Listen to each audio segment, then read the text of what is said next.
Hello and once again welcome to our छोटा मोटा सा यूट्यूब चैनल जिसका नाम है मैट्रिक इंग्लिश मीडियम। कैसे हैं आप सब? उम्मीद करते हैं आप लोग बिल्कुल बहुत बहुत बहुत बहुत अच्छे होंगे। ये बहुत बहुत बहुत पता नहीं यार, मेरे मुंह में चढ़ा हुआ है इसीलिए निकल ही जाता है। मैं खुद को कंट्रोल करता हूँ, फिर भी ये सब बात को बाद में करेंगे। फ़िलहाल बात करेंगे chapter number 4, chapter number 1, chapter number 2, chapter number 3 हम सब ने कंप्लीट कर लिया है। उम्मीद करता है आप लोग भी कंप्लीट कर रहे होंगे। और जो लोग कमेंट कर रहे हैं कि इसका क्वेश्चन आंसर करा दीजिए ना, यार एक बार पीडीएफ पढ़ लेना। मैंने होमवर्क हमेशा, आप लोग शायद वीडियो को लास्ट तक नहीं देखते, मैं वीडियो में हमेशा बोलता हूँ कि इसको आप लोग बना लेना, ठीक है। आप लोग अपने राइटिंग में खुद में बनाइएगा, खुद में कॉपी में नोट करके रहिएगा तो याद रहेगा हमेशा के लिए। अभी मैं पीडीएफ दे दूंगा, आप लोग अभी देखोगे, 2 दिन हो सकता है, 2-3 दिन देखोगे, चौथा दिन तो पक्का नहीं देखोगे, ये तो है ही है ना। हो सकता है पीडीएफ कहीं डिलीट हो जाए या फिर कुछ हो जाए, बहुत सारे रीज़न है। इसीलिए मैं आप लोगों को चाह रहा हूँ, आप लोग भी थोड़ा सा साथ ही हाथ बढ़ाना वाला बात है कि मैं आपको पढ़ा रहा हूँ, साथ साथ जो भी सब्जेक्टिव क्वेश्चन है इसके बाद जो भी इंपॉर्टेंट है उसमें मैं टिक लगा दूंगा। और सब आपको तो कंप्लीट करना है, सब बनाना है, लेकिन जो इंपॉर्टेंट टिक लगा हुआ उसको ज़्यादा नोटिस और मतलब अच्छे से रिवीजन करके रखना है अभी से ही, ठीक है। थोड़ा थोड़ा करके कीजिएगा, हो जाएगा। चैप्टर नंबर 4 पढ़ेंगे। चैप्टर नंबर 4 इसका नोट्स टेलीग्राम पे मिल जाएगा, टेलीग्राम ग्रुप ज्वाइन कर लेना। हो सकता है थोड़ा बहुत लेट हो जाता अपलोड करने में नोट्स तो, लेकिन अपलोड मिल जाएगा आपको, ठीक है, या फिर गूगल ड्राइव में भी मिल जाएगा। चैप्टर नंबर 4 और ये इकोनॉमिक्स का आज लास्ट क्लास है। चैप्टर नंबर 4 तक कंप्लीट कर लिए। टोटल 7 चैप्टर है जिसमें से हम लोग आज 4th कंप्लीट कर चुके होंगे, ठीक है। उसके बाद हम लोग पढ़ेंगे ज्योग्राफी के पीछे, फिर उसमें कुछ सिलेबस आगे बढ़ा करके फिर इकोनॉमिक्स की तरफ आएंगी, ठीक है। चलिए, आवर फाइनेंशियल इंस्टीट्यूशन के बारे में पढ़ेंगे। ये भी चैप्टर बहुत छोटा है, ठीक है। छोटा मतलब चैप्टर तो बड़ा है, लेकिन चीज़ें जहाँ से क्वेश्चन बनता है, जिस हिसाब से बनता है उसी हिसाब से हम लोग पढ़ेंगे। डेफिनेशन नंबर 1 पहला 2 नंबर के लिए क्वेश्चन, ये भी 2 नंबर के लिए क्वेश्चन, 2 नंबर के लिए क्वेश्चन बहुत इंपॉर्टेंट क्वेश्चन है। क्या है? फाइनेंशियल इंस्टीट्यूशन, हिंदी में बोलते हैं इसको वित्तीय समावेशन, ठीक है। इंस्टीट्यूशन मतलब क्या होता है? एक इम्पॉर्टेंट ऑर्गेनाइजेशन। इंस्टीट्यूशन का मतलब होता है all those institution of our country who fulfil financial need, जो भी पैसे की नीड्स होते हैं, किसको, इंटरप्राइजेस को, बिजनेसमैन को, उसको देते हैं, ठीक है, उसके नीड्स को फुलफिल करते हैं, ठीक है, उसको बोलेंगे क्या? Financial institution. जैसे जनरली दीज फाइनेंशियल इंस्टीट्यूशन हम लोग govern by state and the function under the direction of reserve Bank of India. ये बात तो थोड़ा सा ख्याल रखिएगा। थोड़ा सा आपको सा धुंधला धुंधला नज़र आ रहा होगा, ठीक है, तो ये ना बुक का वही उसी टाइप का कलर है, इसीलिए आपको लग रहा होगा, लेकिन आप नोट्स पढ़िएगा फिर भी क्लियर तो दिख ही रहा होगा। All those institution of our country जो फुलफिल करता है किसका? नीड्स को, इंटरप्राइजेस का, बिजनेसेस का, उसको हम लोग क्या बोलते हैं? Financial institution. यहाँ तक आपको डेफिनेशन याद रखना है किसका? फाइनेंशियल इंस्टीट्यूशन का, ठीक है। ये फाइनेंशियल इंस्टीट्यूशन जो है govern by state and the function under किसके आता है? Direction of reserve Bank of India, याद रखिएगा, ऑन फिक्स स्टैंडर्ड, ठीक है। ये बात reserve Bank of India fix standard याद रखिएगा, ठीक है। यहाँ से हो सकता है ऑब्जेक्टिव बना ले, ठीक है, किसके अंडर आता है, किसके डायरेक्शन में आता है, ठीक है, ये भी पूछ सकता है। या फाइनेंशियल इंस्टीट्यूशन जो है गवर्न किसके द्वारा किया जाता है? स्टेट कर, यहाँ पे अदर ऑप्शन दे देगा तो आपको स्टेट में टिक करना है। अगर बहुत हार्ड वाला क्वेश्चन बनाना हो तो इस टाइप से बना सकता है, और उम्मीद तो नहीं है कि इस टाइप से क्वेश्चन बनाएं, लेकिन मैं फिर भी अपना खुराफाती माइंड इधर उधर दौड़ा के अगर क्वेश्चन बनाऊं तो इस टाइप से क्वेश्चन मैं बना सकता हूं ऑब्जेक्टिव, ठीक है। चलो याद रखना। और किसके अंदर किसके डायरेक्शन, फंक्शन और डायरेक्शन के अंदर आता है? Reserve Bank of India.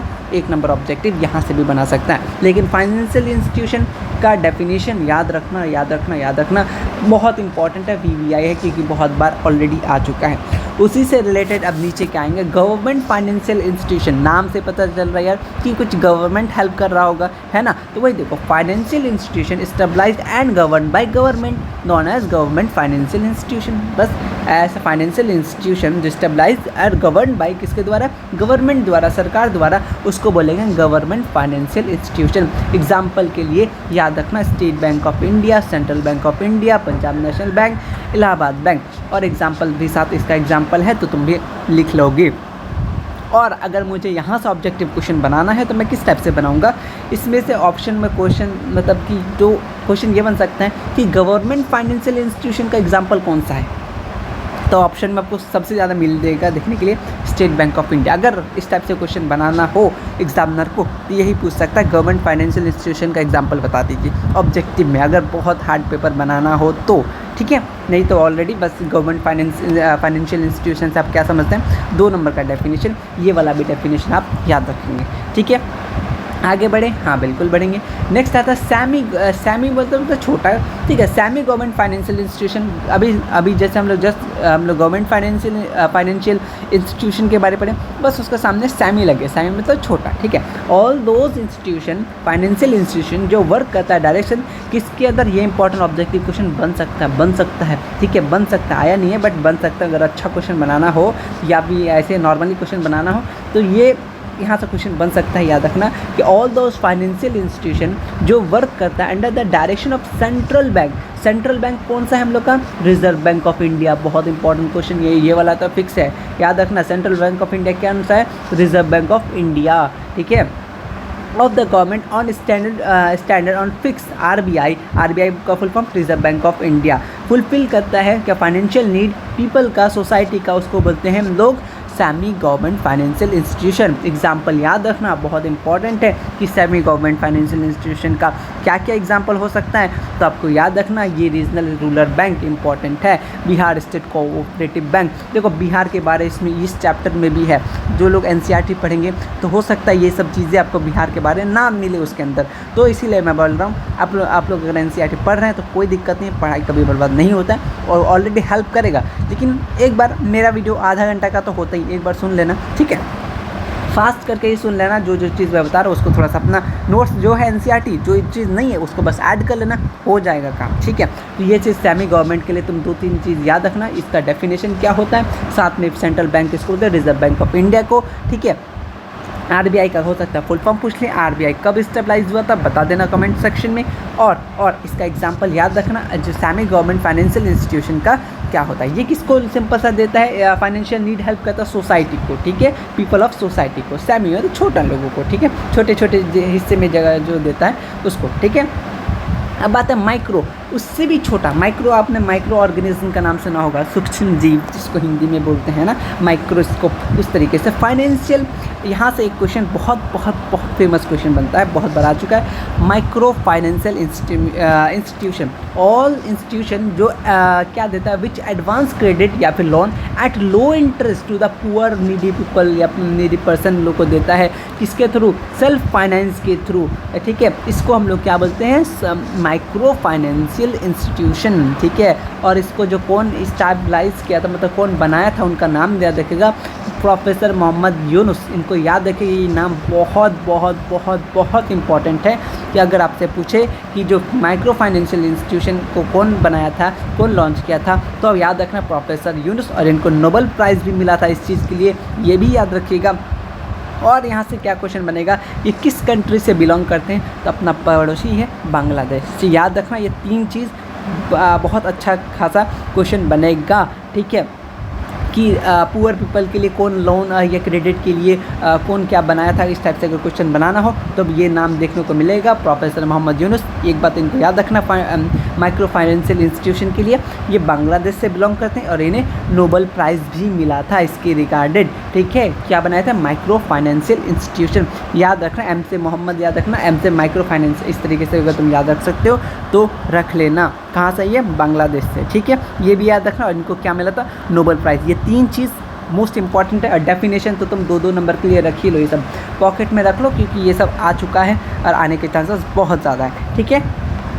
अब आगे आते हैं हम लोग यहाँ पे काइंड ऑफ फाइनेंशियल इंस्टीट्यूशन के देखेंगे। फाइनेंशियल इंस्टीट्यूशन का 2 टाइप होता है, ठीक है, एक होता है नेशनल लेवल पे, एक होता है अपना स्टेट लेवल पे। हो सकता है आपसे ऑब्जेक्टिव पूछ सकता है कि फाइनेंशियल इंस्टीट्यूशन का कितना टाइप होता है, तो एक अपना नेशनल, दूसरा अपना स्टेट लेवल पे, ठीक है। आगे देखते हैं। अब आते हैं नेशनल फाइनेंशियल। नेशनल में समझ गया, all financial institution which determine and direct finance the credit policies of country and implement the activity of finance arrange at national level. National level सबके निकलेंगे, वो अभी नहीं, are non as national financial institution.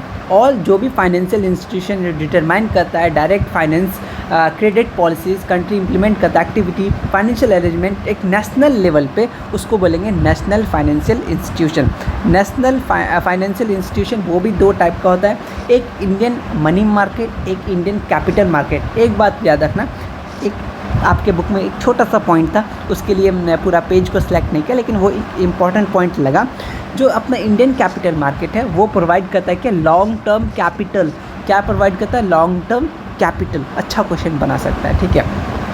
अब देखते हैं, यहाँ से 2-3 क्वेश्चन आपसे बनाया जा सकता है। In money market where short term and medium term provision and management finance need done with the industrial and the business sector of the economy called known as Indian money market. Simple समझो, यहाँ पे दो चीज़ें, यहाँ पे आपको एक क्या था इंडियन कैपिटल मार्केट, और यहाँ पे आपका क्या था इधर की इधर गया इंडियन मनी मार्केट। अगर short term medium term provision management दे रहा है, ठीक है, मनी मार्केट दे रहा है इंडस्ट्रीज़ को, तो उसको बोलेंगे क्या? Indian money market. अगर वही चीज़ लॉन्ग टर्म के लिए दे रहा है, मैनेजमेंट फाइनेंशियल नीड दे रहा है इंडस्ट्री को, बिजनेसेस के लिए फुलफिल जो भी उसका ज़रूरी चीज़ें है फुलफिल कर रहा है, उसको बोलेंगे इंडियन कैपिटल मार्केट, ठीक है। इस तरीके से आप याद कर सकते हैं। इंडियन मनी मार्केट में क्या होता है? शॉर्ट टर्म के लिए मीडियम प्रोविज़न देता है एंड मैनेजमेंट फाइनेंशियल नीड देता है, ठीक है। लेकिन लॉन्ग टर्म के लिए कौन देता है? अपना ये इंडियन कैपिटल मार्केट। यहाँ पे लॉन्ग टर्म कैपिटल तो दिया हुआ है, ठीक है। इस तरीके से आपको याद रखना है।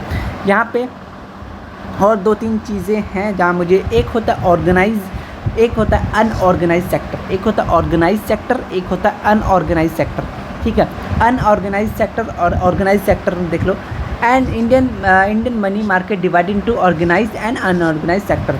कमर्शियल बैंक हो गया, प्राइवेट सेक्टर हो गया, पब्लिक सेक्टर हो गया, फॉरेन बैंक्स हो गया, इसमें ऑर्गेनाइज सेक्टर के अंदर आता है, ठीक है। उतना डेप्थ में पूछेंगे ना तो उतना टेंशन मत लो, ये सब उतना जल्दी याद नहीं करना है। अब आता है नॉन बैंकिंग, एक आता है अपना जैसे मनी लेंडर हो गया, इंक्लूडिंग नॉन बैंकिंग हो गया, फाइनेंशियल, ये सब किसमें आता है? अनऑर्गेनाइज। लेकिन ऑर्गेनाइज में ये 3 चीज़ है ना, ये 3 चीज़ है, इसको आप डेफिनेशन के साथ याद रखना, आएगा। और एक इम्पॉर्टेंट बात, मुंबई को जो फाइनेंशियल कैपिटल ऑफ इंडिया बोला जाता है, ऑब्जेक्टिव क्वेश्चन बिहार बोर्ड 23 ले लो, 24 ले लो, जब एग्ज़ाम दो ये क्वेश्चन हमेशा के लिए इम्पॉर्टेंट रहेगा कि मुंबई को क्या बोला जाता है? फाइनेंशियल कैपिटल ऑफ इंडिया बोला जाता है। 1 मार्क्स का बहुत इंपॉर्टेंट क्वेश्चन है, बहुत बार रिपीटेड क्वेश्चन है, बहुत बार आ चुका है, एकदम बुक के लाइन के मतलब के अंदर लिखा हुआ था ये बात। तो तुमको मैं हर एक चीज़ जो बुक के अंदर है वो चीज़ ऑलरेडी नोट्स में दे रहा हूँ। अगर तुम्हारे पास बुक नहीं है तो टेंशन मतलब नोट्स पढ़ो, अगर बुक फिर भी पढ़ना है, नहीं हमको पढ़ना है, बुक पढ़ना है, तो ठीक है, डिस्क्रिप्शन बॉक्स में लिख के वहाँ पे जाके बुक डाउनलोड कर लो, गूगल ड्राइव में ऑलरेडी सब कुछ है। लेकिन तुम इतना भी पढ़ लोगे ना तो काफ़ी रहेगा, ठीक है, क्योंकि बुक में बहुत सारी चीज़ें हैं, स्टोरी है वगैरह वगैरह है, ठीक है। आपके पास जब टाइम मिलेगा तो आराम से पढ़ेगा, लेकिन इतना पढ़ने से आराम से आपका हर एक क्वेश्चन बन जाएगा, इतना तो है। आप आता है सेंट्रल बैंक, जिससे RBI is the central bank of India, objective question Bihar board, most important question. Central bank of India किसको बोला जाता है? RBI, यानी RBI को कहते हैं सेंट्रल बैंक ऑफ इंडिया, ठीक है। ये क्या कहता है? This function as a main banking system कौन? RBI करता है, ठीक है, इंपॉर्टेंट बात है, याद रखना। कमर्शियल बैंक क्या होता है? अरे यार एक मिनट जस्ट हाँ ठीक है। कमर्शियल बैंक की बात करें, all banking and finance activity are perform through commercial bank. जितना भी बैंकिंग है, फाइनेंशियल एक्टिविटी है जो परफॉर्म करता है किसके थ्रू? कमर्शियल बैंक के थ्रू, उसको बोलेंगे कमर्शियल बैंक। एक आता है कोऑपरेटिव बैंक, ठीक है। कोऑपरेटिव से नाम ऐसे लग रहा है ना, कोई चीज़ कोऑपरेट कर रहा है, मिलजुल के काम कर रहा है, तो वही चीज़ है। Financial institution work on the basis of cooperation of goodwills are known as cooperative bank, already आगे आएगा। Even they are operated through the state government, ठीक है। ये वाला बात थोड़ा सा याद रखना, लेकिन ये डेफिनेशन याद रख सकते हो क्योंकि मोस्ट इंपॉर्टेंट है। और ये वाला बात याद रखना, इसमें से मैं अगर बोलूँ तो ज़्यादा से ज़्यादा नेशनल फाइनेंशियल इंस्टीट्यूशन का डेफिनेशन होगा तो याद कर लेना, ठीक है। और ये 2 टाइप होता है, उतना ज़्यादा नहीं, लेकिन ये वाला पॉइंट याद कर लेना, वो प्रोवाइड करता है लॉन्ग टर्म लोन, और इधर उतना ज़्यादा पूछने का चांसेस नहीं है, लेकिन फिर भी एक नज़र देख लेना क्योंकि नज़र को कभी नज़र ना लगे, ठीक है। आगे आते हैं, यहाँ से क्वेश्चन फिक्स है। State level financial institution in the context of Bihar, Bihar में बाहर। देखो बिहार का चीज़ आएगा, आप ये लिख के ले लो, ठीक है, क्योंकि बिहार हर एक चैप्टर में बिहार के बारे, बिहार बोर्ड का बुक है, बिहार के बारे नहीं देगा, है ना, ऐसा हो सकता है? नहीं, बिल्कुल नहीं हो सकता। We know that economy of Bihar primarily based on the agriculture, 87% of the population in village, around 75% directly और इनडायरेक्टली एसोसिएटेड है किसके साथ? एग्रीकल्चर के साथ। ये is related to small scale industry. ये डरने की बात नहीं है, ये आपसे पूछेगा नहीं 87% और 75%, ये नहीं पूछेगा, लेकिन पूछेगा कहाँ से? यहाँ से पूछेगा। There are two type of financial institution, एक होता है नॉन इंस्टीट्यूशन फाइनेंशियल इंस्टीट्यूशन, एक होता है फाइनेंशियल इंस्टीट्यूशन। देखो, क्रेडिट और loan can be made available through these institution, लेकिन आपको इसमें पता पूछेगा क्या कि इसमें से नॉन इंस्टीट्यूशनल का एग्जाम्पल क्या है, फाइनेंशियल इंस्टीट्यूशन का एग्जाम्पल क्या है। तो ये बस एग्जाम्पल ही याद रखना है, यहाँ से क्वेश्चन बनते हैं। ऑप्शन में दे देगा कि कोऑपरेटिव बैंक किसका एग्जाम्पल है, तो आपको फाइनेंशियल इंस्टीट्यूशन को बताना है। अगर बोलेगा मनी लेंडर किसका एग्जाम्पल है, तो नॉन फाइनेंशियल हो सकता है। आपको क्या दे दे, मनी नॉन इंस्टीट्यूशनल का एग्जाम्पल कौन सा आ गया, मनी लेंडर, या फिर मनी लेंडर दे के इसका बारे पूछ ले, मतलब कान की इधर से पकड़ सकता है, ठीक है। अब आपको पकड़ने देना है नहीं, ठीक है, समझ में आ गया। ये वाला इंपॉर्टेंट है, बहुत बहुत बहुत इंपॉर्टेंट है, ठीक है। स्टेट लेवल फाइनेंशियल इंस्टीट्यूशन की बात करें, नॉन इंस्टीट्यूशनल और एक होता है फाइनेंशियल इंस्टीट्यूशनल। ये वाला अभी तो सब कुछ हम लोग देखेंगे। ये वाला तो हर एक का डेफिनेशन मोस्ट इंपॉर्टेंट है, यहाँ से लेके यहाँ तक का डेफिनेशन 2-2 नंबर में पूछ लेता है, तो हम लोग उस सबको देखेंगे। और नाबार्ड का फुल फॉर्म भी पूछा जाता है, कितना रीजनल बैंक है, कब सेंट्रलाइज हुआ, कब बैंक नेशनलाइज हुआ, ये सब कुछ चीज़ें हैं अभी जो हम लोग इस वीडियो में अभी आगे देखेंगे। ये पेज में ये वाला एग्जांपल याद कर लेना, कौन कौन सा नॉन कॉन्स्टिट्यूशनल में आता है, कौन कौन सा नॉन इंस्टीट्यूशन में आता है और कौन कौन सा फाइनेंस इंस्टीट्यूशन में आता है, ठीक है। नेक्स्ट अभी आगे चलेंगे, हाँ वहीं से आगे sources of finance institutional of finance की बात करेंगे, तो सबसे पहले आता है कोऑपरेटिव बैंक। क्या होता है, in our state there are 3 type of cooperative. ये याद रख सकते हैं कितना टाइप का हमारे स्टेट में 3। सबसे पहले होता है primary, central, state. Primary cooperative वो क्रेडिट करता है किसके द्वारा, विलेज के द्वारा। सेंट्रल बोले तो डिस्ट्रिक्ट, स्टेट बोले तो स्टेट लेवल पे, ये चीज़ याद रखना। और यहाँ से short term, medium term, long term credit provided farmer through the medium of cooperative bank, ये बात भी याद रख सकते हो, ठीक है। और there is a 25 central cooperative bank district level Bihar. याद रखना कितना डिस्ट्रिक्ट में बात करें, 25 central cooperative bank at district level. अभी कुछ लोग देखो, बुक तो बहुत दिन से चेंज नहीं हुआ है, तो अगर पूछा तो डाटा इसी को करेक्ट मानेंगे, न्यू वाला को नहीं मानेंगे। न्यू वाला तो अभी हो सकता है घट गया हो, बढ़ गया, वो अलग बात है, लेकिन आपका बुक चेंज नहीं हुआ, बहुत दिन से चेंज नहीं हुआ है। अगर ऑप्शन में 25 दिखा तो हम लोग 25 को ही टिक आउट करेंगे, ठीक है, याद रखना, ठीक है। ये 1 नंबर हो गया, ये नंबरिंग है, ठीक है। ये 2 नंबर का हो गया, ये 3 नंबर आ गया, ये 4 नंबर, 5 नंबर रिवाइव दो, नहीं देना अभी, हम लोग खेल नहीं रहे, ठीक है। ये अपना 5 नंबर हो गया तुम जी। ये 6 नंबर आगे देखेंगे, ये 6 का 6 डेफिनेशन इंपॉर्टेंट है। प्राइमरी कोऑपरेटिव सोसाइटीज़ क्या होता है, these has been stabilise fulfil need short term, important point याद रखना, शॉर्ट टर्म लोन किसके लिए, एग्रीकल्चर सेक्टर के लिए। याद रखना प्राइमरी, अच्छा कैसे याद रख सकते हो मैं बताता हूँ।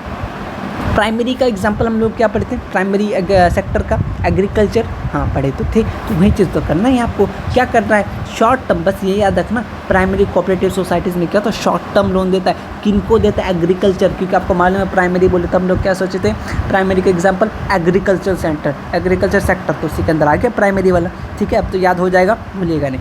लैंड डेवलपमेंट बैंक आता है, ये क्या करता है, लैंड जो गिरवी रख देता है, तो ये open to provide long term loan देता है, किसको, फार्मर को देता है, ठीक है। किसे, लैंड, ज़मीन का आप लोग जानते हैं, ज़मीन 1 साल की तो नहीं देता, ये लॉन्ग टाइम के लिए होता है, ठीक है, ज़मीन जो है रहने के लिए। तो इस टाइप से याद रख सकते हैं, जो लैंड डेवलपमेंट बैंक है ये किस टाइप का लोन देता है, ये लॉन्ग टर्म लोन देता है फार्मर को, कहाँ पे, in the state which now called land development bank, ठीक है। जो लैंड जो है डेवलपमेंट बैंक जो है वो क्या देता है, ज़मीन गिरवी रख के उसके बदले पैसा देता है, लोन देता है, ठीक है, फार्मर को। इसको हम लोग क्या बोलते हैं, लैंड डेवलपमेंट बैंक। एक होता है कॉमर्शियल बैंक, ठीक है, commercial bank these provide loan farmer in large amount, बहुत लार्ज अमाउंट में क्या देता है, लोन प्रोवाइड करता है commercial bank. Important question Bihar board ये वाला याद रखना कि नेशनलाइजेशन ऑफ बैंक कब हुआ था इन इंडिया, तो याद रखना 1969।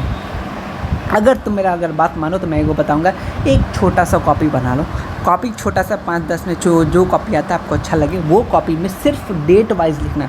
जैसे ये इंपॉर्टेंट डेट है, नेशनलाइजेशन ऑफ बैंक कब हुआ था, 1969।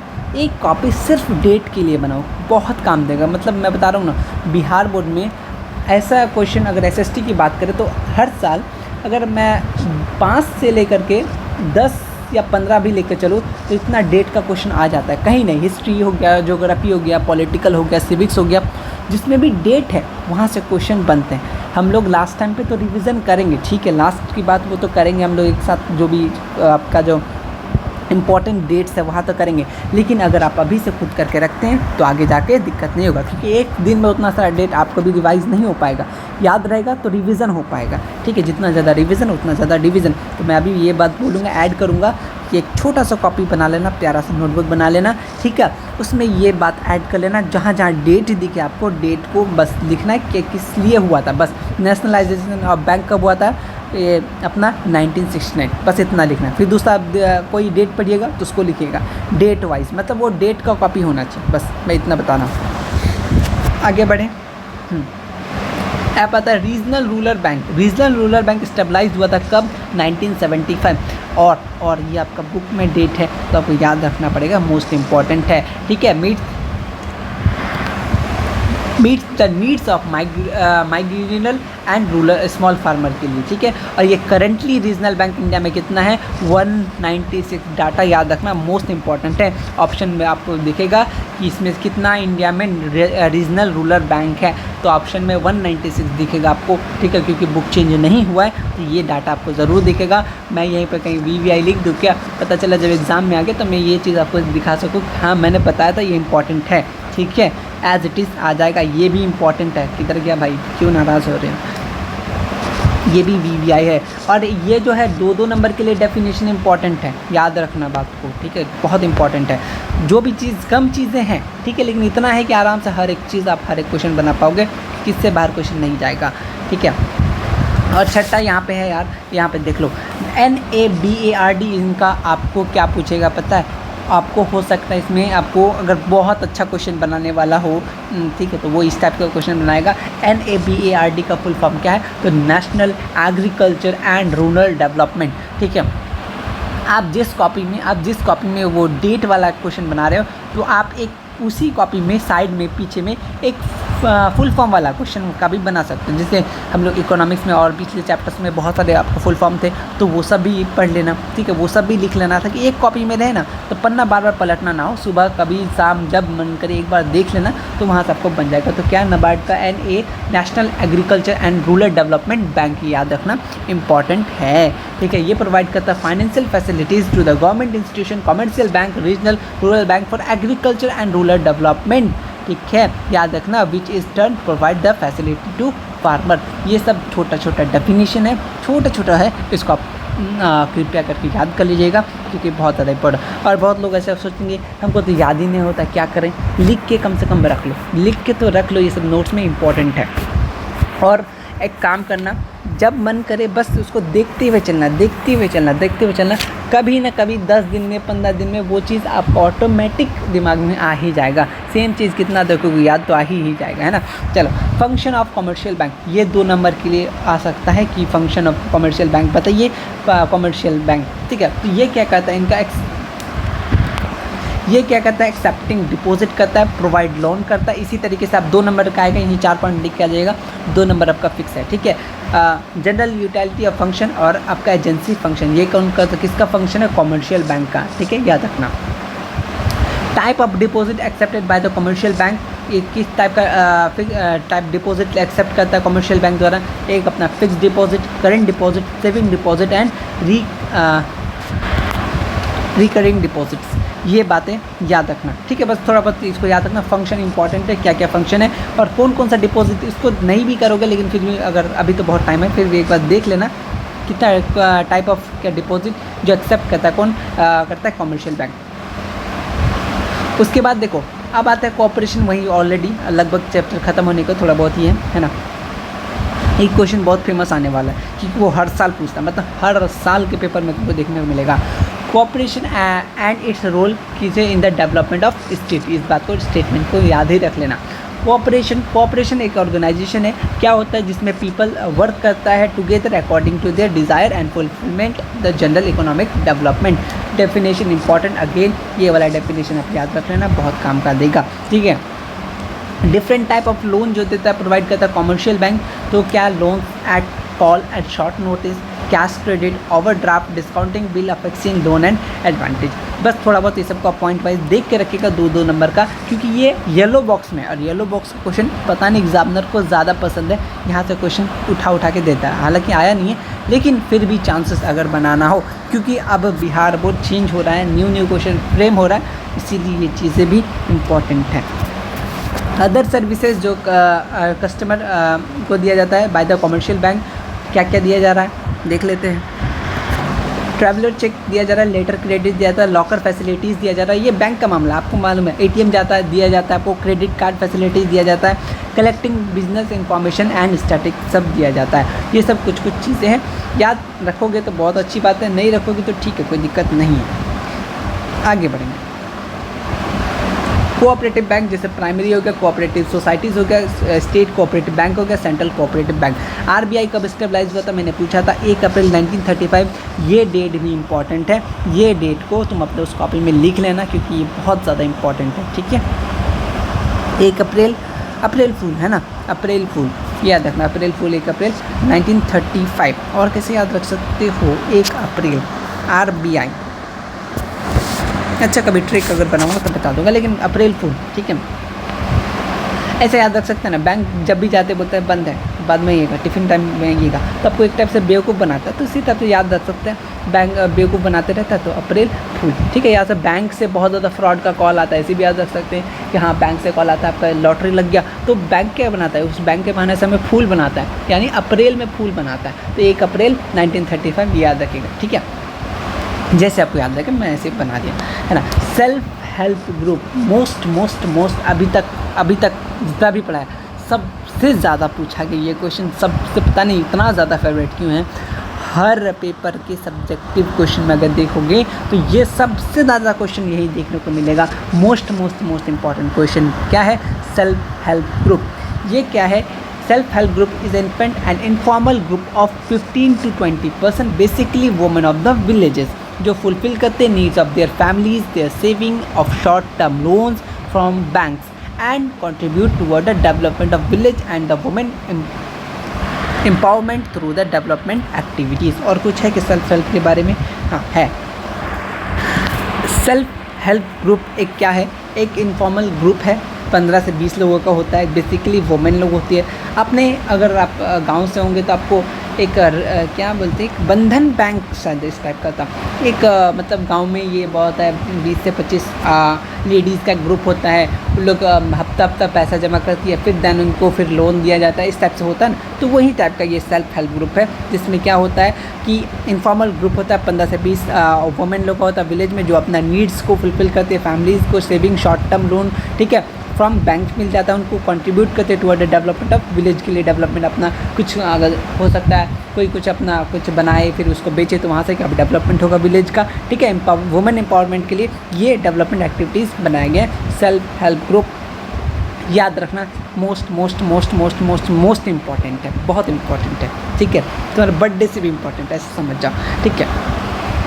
Self help group and micro finance. Self help group समझ गया, माइक्रो फाइनेंस मतलब छोटा से छोटा जगह में जाके, ठीक है। माइक्रो मतलब बहुत सूक्ष्म। Micro finance planning is the planning through which poor people from village कस्बा से, विलेज हो गया कस्बा जगह जाएगा, डिस्ट्रिक्ट अटैच करता है सेल्फ हेल्प ग्रुप, प्रोवाइड क्या दिया जाता है, लोन प्रोवाइड किया जाता है।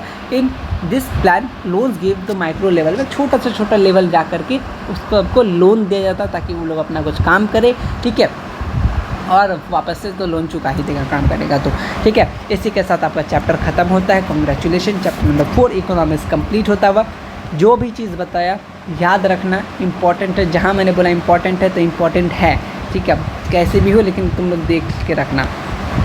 फाइनेंशियल इंस्टीट्यूशन डेफिनेशन ये वाला देख लेना, ठीक है। पहला वाला पॉइंट भी देख सकते हो, मैं इधर भी टिक करा देता हूँ, ठीक है। State level, national level already हम लोग पढ़ चुके हैं, ठीक है। Money market, world capital market यहाँ से भी पढ़ सकते हैं, ठीक है। कॉमर्शियल बैंक यहाँ पे फिर से देख लेना, कोऑपरेटिव बैंक यहाँ से देखना, सेल्फ हेल्प ग्रुप यहाँ पे वही चीज़ है, बस यहाँ पे शॉर्ट में दिया हुआ है। यहाँ से भी बहुत बार ऐसा होता है क्वेश्चन डायरेक्ट उठा के पूछ देता है, वैसे ऑलरेडी तो है चैप्टर में पढ़ा भी दिया, लेकिन यहाँ पे भी कर सकते हैं, ठीक है। उसके बाद बताओ ये जो क्वेश्चन है, देखो नेशनलाइजिंग बैंक, देखो टोटल रीजनल बैंक कितना, ऑब्जेक्टिव क्वेश्चन बिहार बोर्ड बहुत बार ऐसा होता है कि यही क्वेश्चन आपसे उठा के पूछ देता है और हम लोग सोचते हैं कहाँ से क्वेश्चन बना दिया, लेकिन क्वेश्चन यही का है। बिहार बोर्ड वाला बच्चे वो अक्सर भारतीय भवन में चल जाते हैं, भारतीय भवन में हो सकता हो ये सब ऑब्जेक्टिव, मैं तो देखा नहीं, लेकिन हिंदी मीडियम में जो लोग हैं उनको अगर देख रहे हैं, या फिर बहुत लोग ऐसे भी हैं जो हिंदी मीडियम में, इंग्लिश मीडियम है लेकिन एसएसटी हिंदी मीडियम में दे रहे हैं, तो ये सब क्वेश्चन इंपॉर्टेंट है, देख के रखना, बहुत इंपॉर्टेंट है।